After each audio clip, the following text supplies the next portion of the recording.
अभी वर्तमान में दो अलायंस देश में काम कर रहा है।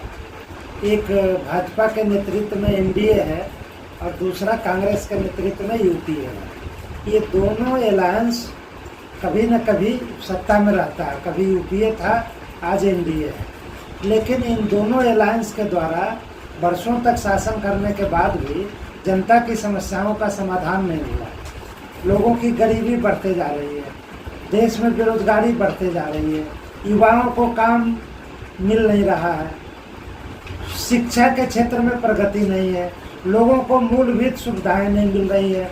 तो इसलिए ये लोग इन दोनों अलायंस से बहुत ही परेशान हैं और ये लोग चाहते हैं कि कोई अलायंस इस तरह का बने और वो सत्ता में आए जो जनता की समस्याओं का समाधान कर सके। इस विषय में हमने कई राजनीतिक पार्टियों की बैठक बुलाई थी। उसमें ये निर्णय हुआ कि एक third alliance, national progressive alliance NPA का गठन किया जाए। इसलिए एनपीए का गठन हुआ है, जिसमें 15 पार्टियां उसमें सम्मिलित हो चुकी है। 155 राजनीतिक पार्टियों से बात चल रही है। एक बहुत बड़ा अलायंस बनने जा रहा है और हम लोग जनता की समस्याओं के लिए, गरीबी को दूर करने के लिए, बेरोजगारी को दूर करने के लिए सभी पार्टियां मिलकर एनपीए के नेतृत्व में एक बड़ा हम लोग संघर्ष करने जा रहे हैं, बड़ा आंदोलन खड़ा करने जा रहे हैं। और 2024 के लोकसभा चुनाव में सभी पार्टियों का एक अलायंस बना के हम लोग पूरे देश में लोकसभा का चुनाव लड़ेंगे और हमारा मुख्य एजेंडा होगा गरीबी दूर करना, बेरोजगारी दूर करना, युवाओं को रोजगार देना, महिलाओं का सशक्तिकरण करना, कमज़ोर लोगों का सशक्तिकरण करना, किसानों की समस्याओं का समाधान करना, शिक्षा के क्षेत्र में विकास करना। इन सब समस्याओं पर हम लोग फोकस करते हुए चुनाव में जाएंगे और हमें उम्मीद है कि एनपीए के कैंडिडेट बड़ी संख्या में जीतेंगे और आगे जो आने वाली सरकार होगी उसमें एनपीए की भूमिका बड़ी महत्वपूर्ण है। 2024 आने जा रहा है और इलेक्शन की तैयारियां भी चालू हो चुकी हैं, तो क्या इसे जनता का तीसरा विकल्प के तौर पर देखा जाएगा? बिल्कुल, एकदम तीसरा विकल्प है। देखिए, अभी हम हिंदू महासभा के कार्यालय में बैठे हैं और आदरणीय मुन्ना शर्मा जी अध्यक्ष हमारे सामने हैं। मैं आदरणीय शर्मा जी का स्वागत करता हूं, हिंदू महासभा का भी स्वागत करता हूं। और जो आपका प्रश्न है एनपीए का, एनडीए का, यूपीए का, तो हमें अर्जुन की तरह चिड़िया की आंख को देखना चाहिए। हम एनडीए को नहीं देखेंगे, न यूपीए को देखेंगे।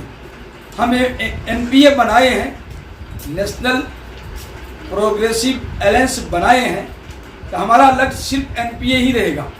बाकी हम ना एनडीए की ओर देखेंगे, ना यूपीए की ओर देखेंगे। अब देश की बात है तो देश में, यह देश सनातन धर्मियों का देश है। इस देश में हमारा जो लक्ष्य है, एनपीए जो काम करेगी, तो सबसे पहले अभी हमारे आदरणीय अध्यक्ष महोदय मुन्ना शर्मा जी बोले बेरोजगारी के बारे में, तो एनपीए 10 करोड़ युवाओं को प्रत्यक्ष तौर पर 2024 के लोकसभा चुनाव से पहले अपॉइंटमेंट लेटर बनाकर देगी।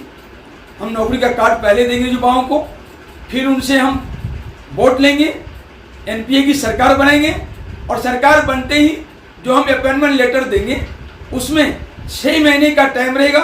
उस टाइम पर उससे हम नौकरी देंगे। अगर काम नहीं देंगे तो उसका नौकरी का जो वेतन होगा वो उनका चालू रहेगा। ये तो हमारा एनपीए के जो संयोजक मुन्ना शर्मा जी हैं, उनके प्लान के मुताबिक हमने ये बात कही है। हमारे पास देश के लिए, एनपीए के लिए एक बहुत बड़ा ब्लूप्रिंट है।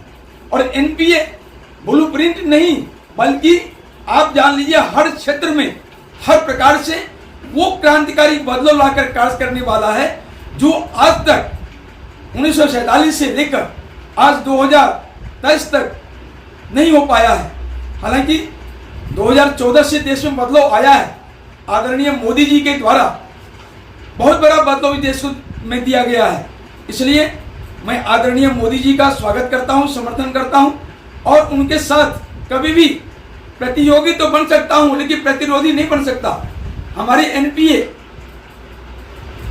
मोदी जी के साथ, मोदी जी की नीति के साथ सपोर्ट जब तक वो इस प्रकार और बाकायदा ज्वाइनिंग लेटर दूंगा, तो ये ब्लूप्रिंट आप मोदी जी को क्यों नहीं देते? देखिए, मोदी जी की अपनी महत्वाकांक्षा है और एनपीए की अपनी महत्वाकांक्षा है। हर खोज है, जैसे आविष्कार होता है, हर अपने अपने आविष्कार का बचा के रखता है। तो राजनीतिक भी एक बहुत बड़ा आविष्कार की चीज है। तो हमारी जो राजनीतिक थ्योरी है, एनपीए की जो थ्योरी है, वो हमारा आविष्कार है। हम अपने आविष्कार को हम शेयर करेंगे, उचित समय पर करेंगे। इस वक्त हम नहीं कर सकते और नहीं इस वक्त मोदी जी हमारी थ्योरी को बिल्कुल स्वीकार कर सकते हैं, क्योंकि अभी वो सत्ता में है और वो कारगर भी है, कामयाब भी है। लेकिन मैं जानता हूँ उनकी थ्योरी में जितनी कामयाबी है वो स्वागत योग्य तो है ही, विश्व मंच उसको स्वागत कर रहा है। लेकिन हम भारत के उन नागरिकों का, उन राजनीतिक पार्टियों का, उन लीडरों का, उन वैचारिकों का घोर निंदा करते हैं जो हमारे मोदी जी से ऐसे युग पुरुष, ऐतिहासिक पुरुष के पीछे गलत तरीके से उनके पैर में छकरी लगा के गिराना चाहते हैं। ये हमारे देश का बहुत बड़ा दुर्भाग्य है। और ऐसे जो राजनीतिक 28 राजनीतिक दल हैं, जिसमें अरविंद केजरीवाल पहले हैं, कांग्रेस दूसरे हैं, वामपंथी तीसरे हैं, ममता चौथे हैं, केसीआर, लालू, नीतीश, ये सब जो भी हैं, ये सारे ही शरद पवार वैसे जो भी हैं, ये सारे गलत राजनीतिक दल हैं जो देश के विकास का मोदी जी के साथ समर्थन करना चाहिए, वो इसको पैर खींच रहा है। और चीन के साथ, देश की विरोधी शक्तियों के साथ, विदेशी शक्तियों के साथ मिलकर, अमेरिका के साथ मिलकर, द बायर ऐसे घटिया प्रेस के साथ मिलकर, द टेलीग्राफ, ये जो बीबीसी है, घटिया लोगों के साथ मिलकर हमारे देश का बुरा कर रहे हैं। इनके साथ भी एनपीए एक निर्णय लिया है और आने वाले 1 मई को कांग्रेस को बैंड करने की और इटालियन परिवार, टोटल नेहरू खानदान को जेल में डालने की कार्रवाई एनपीए करने जा रही है। चूंकि एक भी सबूत ऐसा नहीं है नेहरू खानदान का जिसने इस देश के विरुद्ध काम किया है। अभी जैसे आपने कहा एनपीए करने जा रही है इनके खिलाफ प्रदर्शन, मगर आपकी खुद की एक पार्टी है अटल जनशक्ति पार्टी, क्या आपका विलय एनपीए में हो चुका है? देखिए, एनपीए जो बना है वो एक फ्रंट बना है, उसमें किसी पार्टी का विलय नहीं हुआ है। समर्थन तो दिया होगा। फ्रंट बना है तो फ्रंट का मतलब विलय नहीं होता है।